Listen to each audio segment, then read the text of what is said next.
Thank you. Good morning, members, and welcome to this meeting of the Review of Standing Orders Subcommittee. This meeting is being live streamed and recorded and will be made available for viewing through the Council's website. Remote participants, please follow the good practice guidance, which includes muting your microphone and switching off your video when you're not addressing the meeting.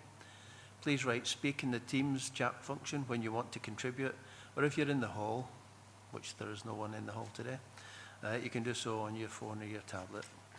Please don't repeat contributions already made by other members, and no material should be posted in the chat function if it is intended as part of the discussion. The usual standing orders apply, including that any votes will be taken by roll call, and if any member on Teams has to leave the meeting, please write "leave" in the Teams chat function and then join when you rejoin the meeting so that we can ensure the meeting is quorate. When referring to reports, please provide reference to the relevant page and paragraph to allow everyone to follow. Please focus contributions on the areas where clarification is required or to propose an alternative recommendation. When considering motions or amendments which are substantive in nature, I may call a recess where necessary to seek governance advice on competency. This is good practice in governance terms and will also facilitate the collation and circulation of the terms of any motion or amendments to members in order that they have the opportunity to properly review it. I hope this process makes matters more effective, and I seek member support in implementing this. Moving on to main agenda is Sediment. Claire, can you update us, please? Okay, thank you, Chair. Good morning. I can confirm we've got 4 members present this morning. I should say that since the papers have been issued, Sean Marshall has been replaced on the subcommittee by Carolyn Wilson. So 4 members present, yourself in the hall, 3 members present on Teams, being Councillors Brodie, Campbell and Wilson. 2 currently not present, being Councillors Giusti and McGregor, and there's currently also a vacancy on this subcommittee. Thank you. Yeah, thank you, Claire. I approve of members' remote participation. Do any members have a declaration of interest or statement of connection they wish to make? I'm seeing no hands, so I'll take it that there is none. We have the minutes of the previous meeting of the 27th of May 2025. Can we note the minutes of the meeting held on that date? Noted. Thank you, Councillor Campbell. Moving on to the main agenda then. The annual review of standing orders, report by Assistant Director of Governance and Human Resources. We've got Vlad Valiente and Claire Rogerson here to assist if members have any questions, and I open it up to members.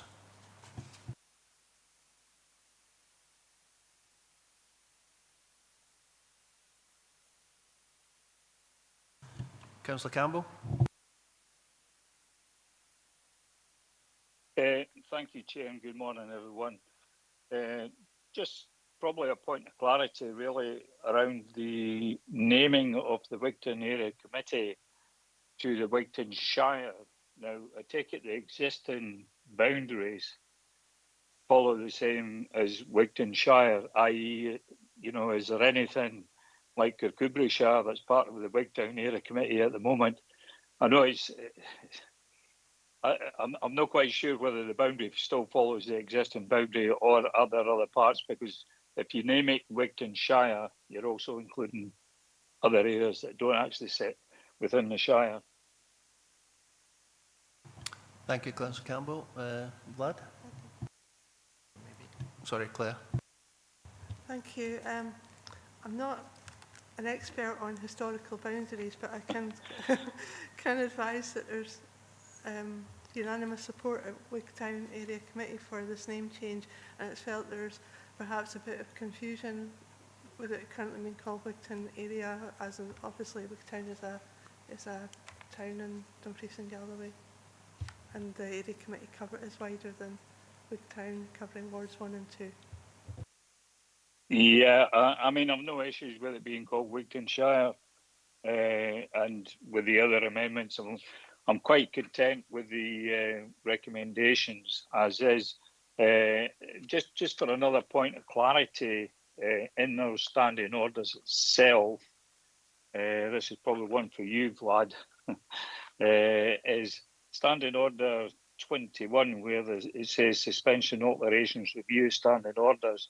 Now, 21.2, no alteration of standing orders shall be made without notice given in the agenda for the meeting of the council. Now, is that this agenda for Rosso, or is it the agenda for full council? I'm not quite sure.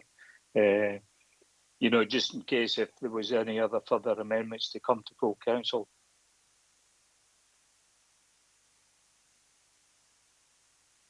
Yeah, I'll pass that to Vlad. Thank you, Chair. I'm just trying to, yeah.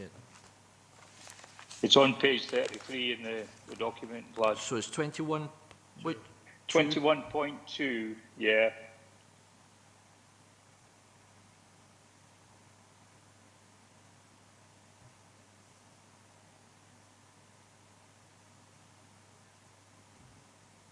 Okay, and your question in regards to it, 1.2, sorry, I didn't fully capture that. Yeah, sorry about that. It was that no alterations to standing orders shall be made without notice given in the agenda for the meeting of the council to discuss the alterations. Now, we've already got a few alterations in this agenda item at the moment, which was obviously brought forward and given to the proper officer, which I take it is yourself, Vlad. But between now and full council, because we're recommending these alterations to go to full council, if there was anything else coming in, would it be that agenda that if anybody was to ask for alterations to be made to standing orders between now and full council, or does it have to be brought back to Rosso? I hope that's been helpful. Yeah, I think I've got that. So I think what you're suggesting is obviously this paper is making some amendments in terms of our overall review. This is going to full council, so on the agenda, but if there were to be any additional things that haven't been fully considered through Rosso, whether that could be tabled at full council or whether we need to come back here, is that the question? So yeah, my view is that if there were to be anything else, this is the forum for the addition at Rosso, and that's the process that's been set up by full council. And thereafter, if there were to be anything, I think the right route would be for it to come back to Rosso for that scrutiny before it went to full council. So that was the advice I would give you. However, as you're aware, full council does have the authority to, in essence, withdraw delegation, but I would be advising against that because officers potentially might not have had an opportunity to consider any considerations that are brought up on the day. So that would be my suggestion. Yeah, no, that's been helpful, Vlad. Thanks, Chair. It was a wee bit of clarity that was required just on that. But yeah, any alteration comes back to Rosso, and then it's a recommendation to the next full council after that. Yeah, thanks. Thanks, Chair. Yeah, thank you, John. Any other questions in relation to the first paper, item 4?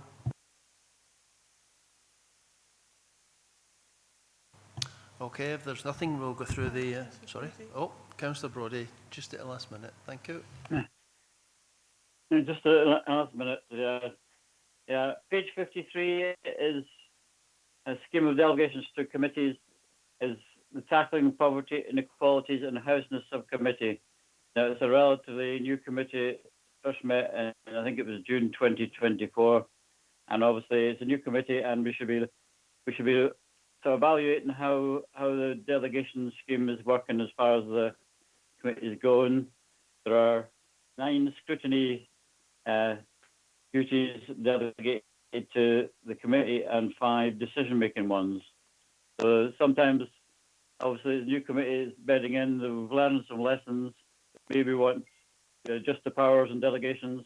So perhaps over the next 6 months, we could evaluate that and see how it's going and see if there's any changes we have to make to the schemes of delegations. Yeah, thank you, Councillor. Is there a question there? Question is, can we recommend that we evaluate how that committee is operating? Claire? Yes, I would suggest we would perhaps pick that up in due course, just as part of the next review, without being a particularly new committee. Yeah, is it possible we could pick up Councillor Brodie's point directly and make it one of our tasks, yeah? Yes, noted that. Thank you. Happy with that, Richard? Yeah, thank you for that, Chairman. Yes, thanks. Okay, moving on to recommendations then. We are asked, one, to note that there have been no administrative amendments to standing orders since last reviewed at full council on 27th of March 2025. Number 2, to recommend the standing orders at Appendix 1 for the consideration of full council to determine whether any alterations should be considered.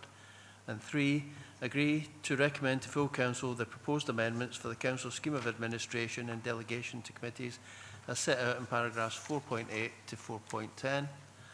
And 4, agree to recommend to full council the proposed amendments of the council scheme of delegation and responsibilities to officers as set out in paragraphs 4.13 to 4.14. Happy to report? Thank you. Agreed. Thank you, Councillor Campbell. Okay, moving on to agenda item 5, which is Licensing Scotland Act, sections 10, 11 and 12 of Schedule 2, establishment of local licensing forum, report by Assistant Director of Governance and Human Resource. We've got Sharon Davidson and Caroline Traynor here to assist if members have any questions. Over to members for questions, thanks.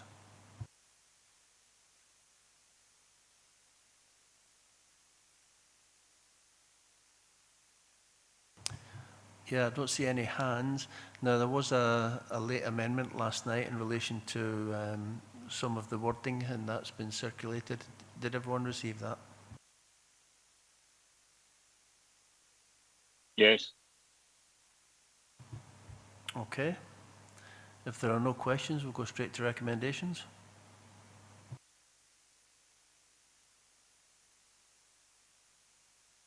Okay. Members are asked to consider and agree to recommend to full council, 1, the setting up of a local licensing forum, 2, to delegate to Assistant Director of Governance and Human Resources determination of the number of members of the forum, consider the nominations received, determine which members should be appointed to a forum and appoint those members. 3, delegate to the Assistant Director of Governance and Human Resources any other matter that may arise in respect of establishing the first meeting of the forum. And 4, agree the terms of the forum's draft constitution detailed at the appendix to this report, the terms of which are subject to final approval by the forum. Considered and agreed. Happy to approve those? Agreed. Thank you, John. That being the case, there is no other business. I've not been informed of anything that's urgent. Can I thank members for their attendance and bring this meeting to a close? Thank you.